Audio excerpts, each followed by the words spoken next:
H max आने से पहले इसके पास एक्सेलरेशन ड्यू टू ग्रेविटी की वैल्यू कितनी थी जी। जैसे ही एच मैक्स पॉइंट पे आ, तो जब तक ये कंपोनेंट है तब तक बॉडी मूव करेगी, जैसे ही 0 हो गई बॉडी रुक जाएगी।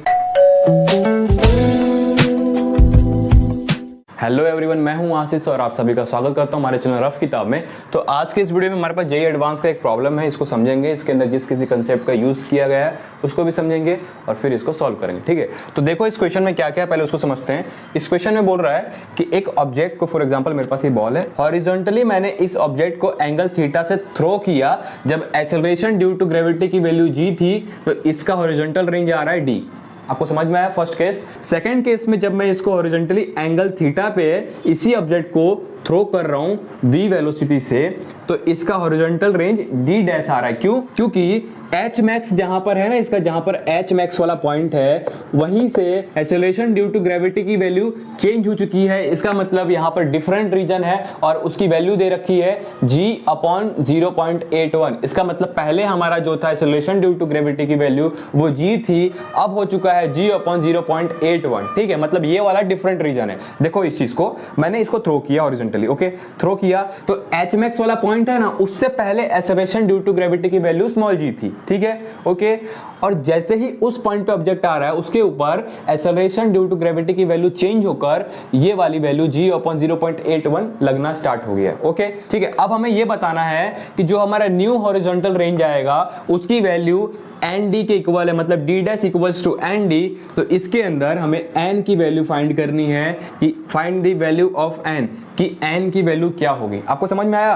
जो भी हमारा न्यू हॉरिजॉन्टल रेंज आएगा उसको हमने एन डी के इक्वल लिख दिया है और इसके अंदर हमें एन की वैल्यू फाइंड करनी है। आई होप आपको ये क्वेश्चन समझ में आया होगा। ठीक है, कुछ नहीं हो रहा है, इसको मैंने थ्रो किया ऐसे, ठीक है, थ्रो किया एच मैक्स तक। एच मैक्स आने से पहले इसके पास एक्सेलरेशन ड्यू टू ग्रेविटी की वैल्यू कितनी थी जी।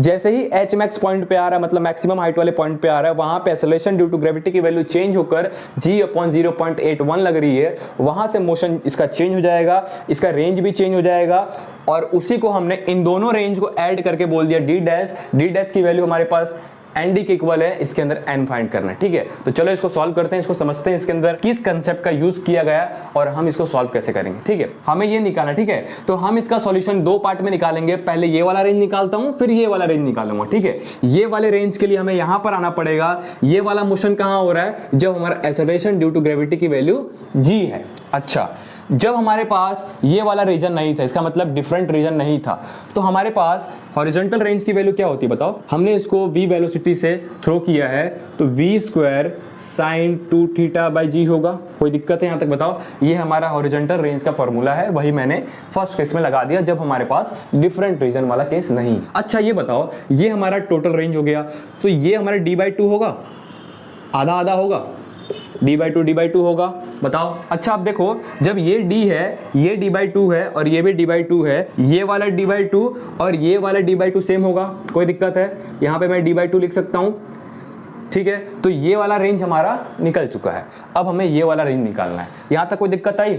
सिंपल सी बात है कि यहाँ पे एक्सेलरेशन ड्यू टू ग्रेविटी की वैल्यू स्मॉल g की इक्वल थी, यहाँ भी स्मॉल g की इक्वल थी। मैंने यहाँ पे d की वैल्यू निकाल दी और उसको डिवाइड/2 कर दिया, तो ये वाला रेंज मिल गया और यही वाले रेंज को उठा के मैंने यहाँ पर रख दिया, जो कि वैल्यू सेम होगी, क्योंकि एक्सेलरेशन ड्यू टू ग्रेविटी की वैल्यू जो यहाँ पर थी वही एक्सेलरेशन ड्यू टू ग्रेविटी की वैल्यू यहाँ पर भी थी।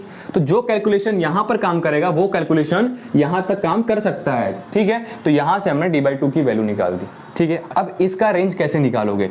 अब यहाँ पे डिफरेंट रीजन हो गया, एक्सेलरेशन ड्यू टू ग्रेविटी की वैल्यू चेंज हो चुकी है। अच्छा एक चीज यहाँ पे समझो, जब ये मोशन यहाँ से होगा, जब ये मोशन यहाँ से करेगा ऑब्जेक्ट, तो इसके पास सिर्फ और सिर्फ जब यहां से ऑब्जेक्ट मोशन करेगा लाइक दिस, यहां से मोशन करेगा ऐसे, तो इसका जो वेलोसिटी का हॉरिजॉन्टल कंपोनेंट है, मैं यहां पे हॉरिजॉन्टल कंपोनेंट की बात कर रहा हूं जिसके ऊपर एक्सेलरेशन ड्यू टू ग्रेविटी की वैल्यू नहीं लगेगी, सिर्फ और सिर्फ वर्टिकल में लगता है।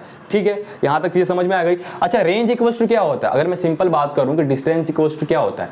स्पीड इनटू टाइम, यही होता है। होता कि नहीं होता है? हॉरिजॉन्टल रेंज निकालना है, मतलब मेरे पास हॉरिजॉन्टल कंपोनेंट वेलोसिटी का रिस्पॉन्सिबल होगा हॉरिजॉन्टल रेंज के लिए, वर्टिकल कंपोनेंट की कोई जरूरत नहीं है। मतलब यहां पर जो मेरे पास वेलोसिटी होगी वो क्या होगी? v cos थीटा होगी, और जो भी रेंज आएगा उसके लिए ये v cos थीटा वाला कंपोनेंट रेस्पॉन्सिबल होगा। देखो अगर मान लो ये कंपोनेंट है हमारा हॉरिजॉन्टल कंपोनेंट, तो जब तक ये कंपोनेंट है तब तक बॉडी मूव करेगी, जैसे 0 हो गई बॉडी रुक जाएगी। अब रेंज इक्वल्स टू क्या होता है बताओ?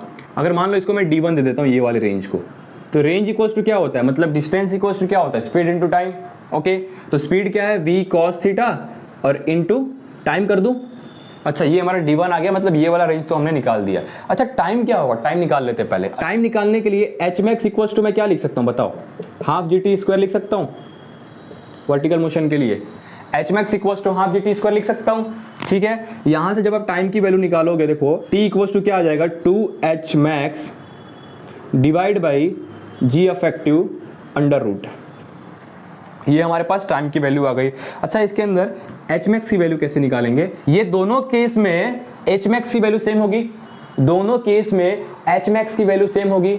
ठीक है, क्योंकि इसके अंदर भी ऑब्जेक्ट यहां से इस पॉइंट तक आ रहा है और इसके अंदर भी ऑब्जेक्ट यहां से इस पॉइंट तक आ रहा है। वो इसलिए आ रहा है क्योंकि यहां तक आने तक इसके पास एक्सेलरेशन ड्यू टू ग्रेविटी की वैल्यू सेम है, मतलब इस पॉइंट तक तो सेम है ना, तो वहां तक तो दोनों में आएगा, मतलब h max तो सेम है। तो h max मैं यहां से निकाल रहा हूं, देखो h max equals to v square sine square theta by 2g, ये हमारा मैक्सिमम हाइट होता है, उसका फॉर्मूला है, वही मैंने लिखा है। ठीक है, हमारे पास जो h max की वैल्यू आ गई उसको आप इस इक्वेशन में पुट करो तो टाइम मिल जाएगा, टाइम मिल जाएगा तो रेंज निकालोगे, और रेंज निकालोगे और एक चीज याद रखना, हमारा जो भी आंसर आएगा वो d के टर्म में आएगा, क्योंकि वहीं से इसको इक्वेट करके n की वैल्यू निकालनी है। n d है, इसका मतलब हमको d के टर्म में ही सब कुछ निकालना है। ठीक है, तो इस चीज का भी ध्यान रखना है। ओके, अब देखो h max की वैल्यू आप यहाँ पे रखोगे तो क्या होगा, ऊपर 2 है, h max क्या है, v square sine square theta divide by 2g है, नीचे 2g और इंटू g इफेक्टिव जो पहले से ही है नीचे, देखो है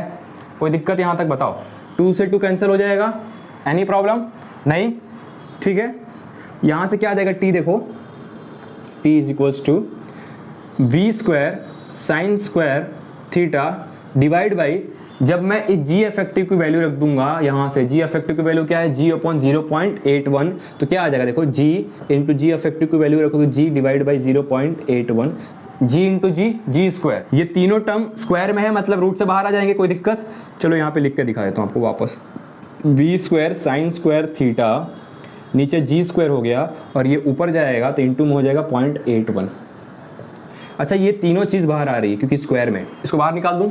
ठीक है, यहाँ पे देखो टाइम इक्वल्स टू क्या आ गया, v sine theta divide by g under root 0.81, इसको बाहर निकालोगे तो 0.9 आएगा, 0.9 इंटू 0.9 होता है 0.81। ठीक है, तो इसको बाहर निकाल सकता हूँ, v sine theta divide by g 0.9, ये हमारे पास टाइम आ गया, ये टाइम आ गया हमारे पास। अब मैं इसके हेल्प से रेंज निकालूंगा। ठीक है, डिफरेंट रीजन का रेंज हम यहाँ से निकाल लेंगे, v cos theta into T करके, t की वैल्यू हमने निकाल दी है। देखो यहाँ पे लिख रहा हूँ d1 इक्वल्स टू क्या लिख सकता हूँ, v cos theta into t की वैल्यू क्या आ गई, v sine theta into 0.9 divide by, हमें इस इक्वेशन को d के टर्म में चेंज करना है, तो d की वैल्यू क्या थी, v square sign 2 theta by g, तो कहीं ना कहीं हमें इस इक्वेशन में ये वैल्यू बना के ही आगे बढ़ना पड़ेगा, तभी d के टर्म में आंसर आएगा, और दोनों को जोड़ेंगे तो d के टर्म में सॉल्यूशन आएगा, तो यहाँ से इक्वेट करके आंसर निकाल पाएंगे। ये चीज यहाँ पे सोचना पड़ेगा आपको। ठीक है, v इंटू वी स्क्वायर आ गया, sine theta into cos theta है, उसको एज इट इज लिख देता हूँ, 0.9 है उसको छोड़ देता हूँ, डिवाइड बाई g कर देता हूँ। सो मैं इस इक्वेशन में क्या कर रहा हूँ, 2 से इंटू कर दूंगा और 2 से डिवाइड कर दूंगा। ठीक है, ये मैंने क्यों किया, क्योंकि 2 साइन थीटा कॉस थीटा होता है साइन 2 थीटा, वी स्क्वायर है डिवाइड बाई जी भी है, तो ये मेरे पास डी आ गया। ठीक है, तो मैं डी को क्या लिख सकता हूँ, एक बार देखो, ये पूरा टर्म हमारे पास डी हो गया, तो डी बाई 2 इंटू 0.9 लिख सकता हूँ। कोई दिक्कत है यहाँ तक बताओ मुझे, ये D1 की वैल्यू आ गई, एनी प्रॉब्लम यहाँ तक, कोई दिक्कत नहीं है। डी के टर्म में आंसर आ चुका है, और ये जो रेंज था पहले वाला वो डी के टर्म में है, ये दोनों को ऐड करोगे तो हमारे पास डी डैश की वैल्यू आ जाएगी, मतलब न्यू रेंज जो हमारा आया होगा ऊपर जो डी डैश लिखा उसकी वैल्यू आ जाएगी। ठीक है, तो डी डैश की वैल्यू निकालने के लिए हमें इन दोनों को ऐड करना पड़ेगा। ऐड करो, देखो वहां क्या है, D by 2, this plus this equals to D dash, तो डी बाई 2 मैंने लिख दिया यहाँ पे, प्लस ये क्या आ गया है, D by 2 into 0.9, D by 2 दोनों में से कॉमन निकाल लो, यहाँ पे आ गया 1 प्लस यहाँ पे 0.9। यहाँ तक कोई दिक्कत है आपको यहाँ तक आने में? ठीक है, ओके, इसको रफ करता हूँ फिर यहाँ आगे बढ़ते हैं। सो हमारे पास डी डैश की वैल्यू क्या आ गई, डी डैश इक्वल्स टू क्या आ गया हमारे पास, डी बाई 2 इंटू 1 प्लस 0.9, तो इसको मैं ऐसे लिख सकता हूँ, डी बाई 2 प्लस 9 बाई 10, कोई दिक्कत है? इसको मैं ऐड कर दूंगा, अब ऐड करोगे तो क्या होगा, नीचे एलसीएम लोगे, ऊपर 10 प्लस 9 डिवाइड बाई 10। ठीक है, ये डी बाई 2 यहीं पे रहेगा, ऊपर क्या हो गया 19 डिवाइड बाई 10, कोई दिक्कत? यहाँ तक कोई दिक्कत नहीं है, ठीक है। अब इसको 10 से डिवाइड दोगे तो ऊपर एक पॉइंट आ जाएगा, मतलब d/2 इंटू 1.9 आ जाएगा, ठीक है। अब इस 1.9 को 2 से डिवाइड दोगे तो क्या आ जाएगा? 2 से जब डिवाइड दोगे 1.9 को तो 0.95 आ जाएगा। 0.95 देखो ये आ गया, जो कि d डैश की वैल्यू हो गई हमारे पास। अच्छा अब देखो d dash equals to d into 0.95 आया है, ठीक है। तो यहाँ पर जो हमारे पास इक्वेशन दिया था d dash equals to N D, यहाँ पे d हमारा ये हो गया और n हमारा ये हो गया, मतलब n की वैल्यू क्या आ गई हमारे पास? 0.95। आई होप आपको ये क्वेश्चन समझ में आया होगा। अगर वीडियो अच्छा लगा तो लाइक कर देना, चैनल पे नए हो तो सब्सक्राइब कर देना। ऐसे और वीडियोस हमारे चैनल पे आते रहेंगे। Thank you so much for watching this video. मिलते हैं किसी नए वीडियो में, तब तक के लिए bye. Keep learning and keep smiling. Bye bye.